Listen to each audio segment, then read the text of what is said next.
Do you think it's possible we might find much, much older I do. cuneiform type tablets? Well, or pictographic type tablets before the cuneiform, and they're drawing type. And I tell you why.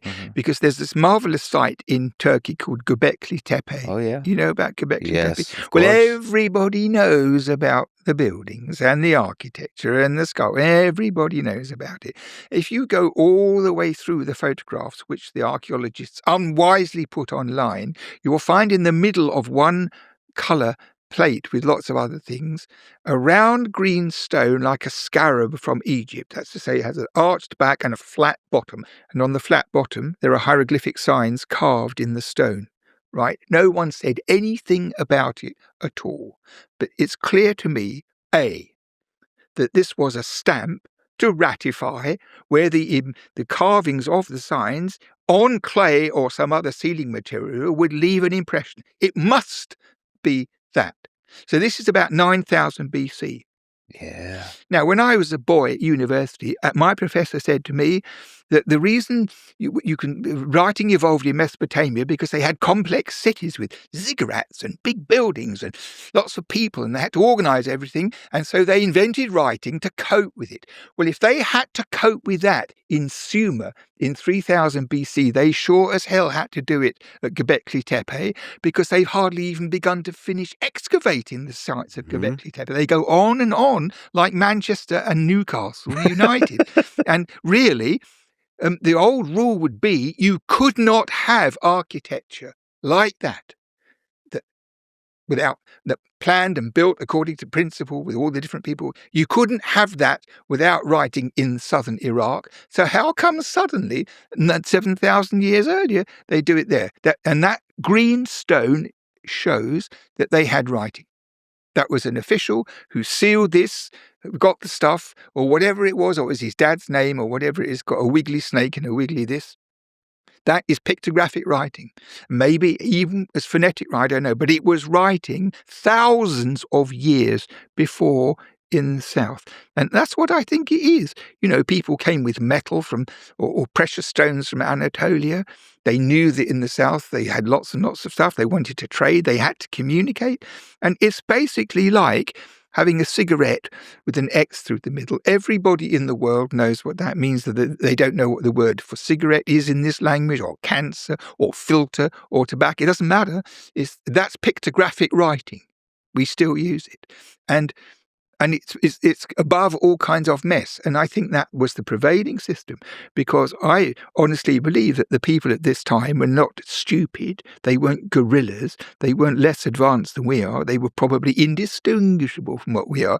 So you have merchants and wanderers and people who see, let's go down the river and see where we end up. And people looking for money, looking for women, looking for everything. And that's surely how it was. But if you look at those Göbekli buildings with a skeptical eye, how it could be. I mean, the finish of it is astonishing, the structure of it, the vision of it. So the workforce and the tools and the organization. You know, what do they do it with? A megaphone, your breakfast, and all that kind of thing? No way.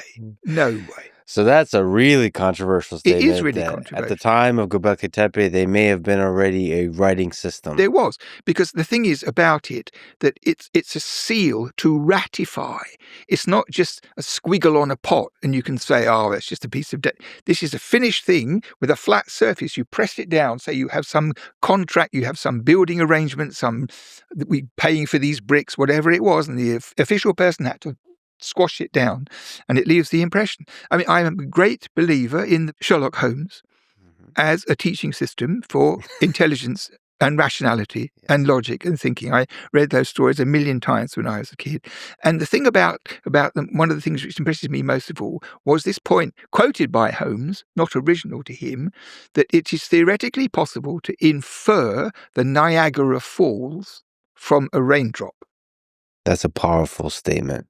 It's a powerful statement. Well, that seal from Göbekli Tepe is a raindrop from which I infer writing. And it's perfectly possible they all wrote on flat leaves. After all, in many parts of the world, that's what happened. So, for example, in the Indus Valley, people write the most abject nonsense about the Indus Valley writing system, but all we have is seals, basically. So they are also for ratification purposes, and they have the name of the owner in 3 or 4 or maybe 5 signs, and it's probably me, son of my dad, or milkman, or whatever it is. And it's obvious that they had writing on a perishable material. They can't just have had inscribed stone seals. And many parts of India today write on palm leaf. Why should it be any different?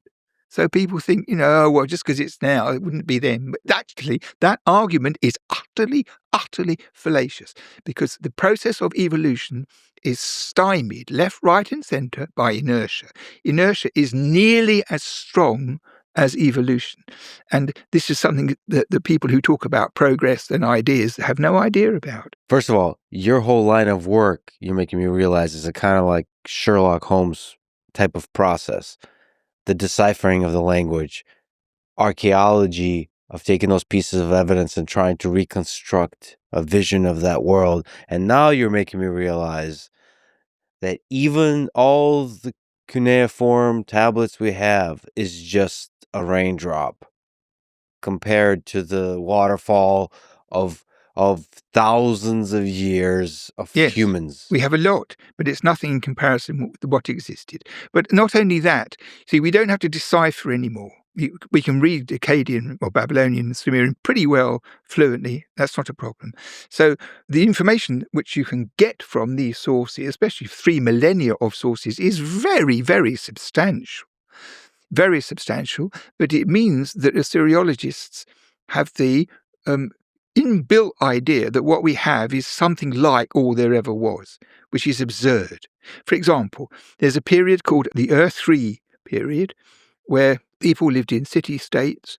They wrote very small account tablets by the 1,000, and there were 2 or 3 major cities where this is the way they lived. People had to bring tithes and offerings, and everything was recorded by what I always refer to and people sympathise with as the ancestors of the inland revenue, because everything had to be written down so that some schmuck could check it and fill out the ledger, and some other schmuck above him could okay it, so there was no funny business or no mistakes. Now the thing is, there are thousands of those tablets written in about 2100 to 2000 BC, thousands of them, about size of a box of matches. So people like to generalize about the Sumerians at this time of the world, but they probably all came out of 2 rooms, because they were dumped when they were no longer needed in some kind of room, and the archaeologists in the 19th century came down on these, and then all the locals came and they dug them up and they sold them all over the place, and they've gone all over the world, thousands and thousands of them, out of probably 2 storage rooms, which is not a whole culture or a whole country or their whole history or their belief systems. So our view of it is slewed by the nature of the material. And sometimes the material is opulent and benevolent, but not always. And sometimes the people who work with slewed material don't even realize how slewed it is. I mean, it's quite remarkable. So you, in all your time of studying cuneiform tablets, do you sometimes late at night get a glimpse of the waterfall? Like, can you imagine? Yes, I can imagine. I can imagine easily, because once in a while a library is discovered.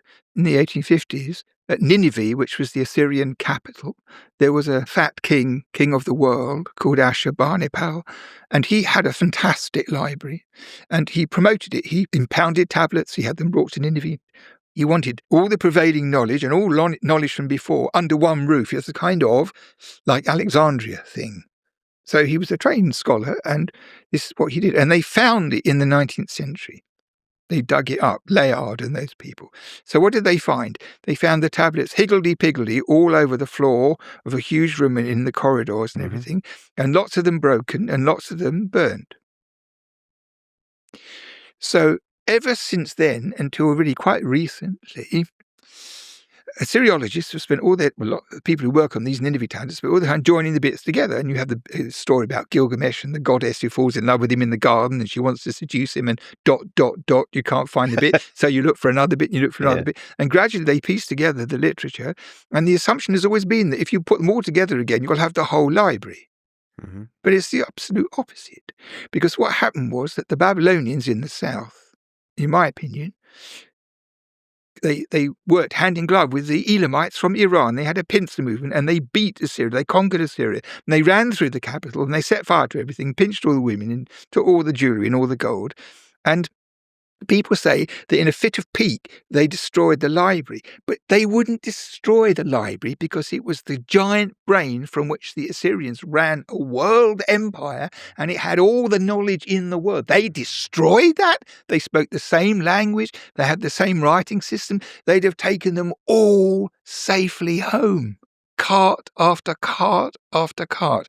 And I think what's left there is duplicates and broken things, the things that got drops and everything. And that's what everyone thinks is it. So this is also is a controversial point. You're just nonstop starting trouble. It's common sense. You're going to get both of us canceled today. But you see the thing. It's predicated on the assumption that what we have is only what there was. And this is such a fallacy. It needs to be attacked left, right, and center.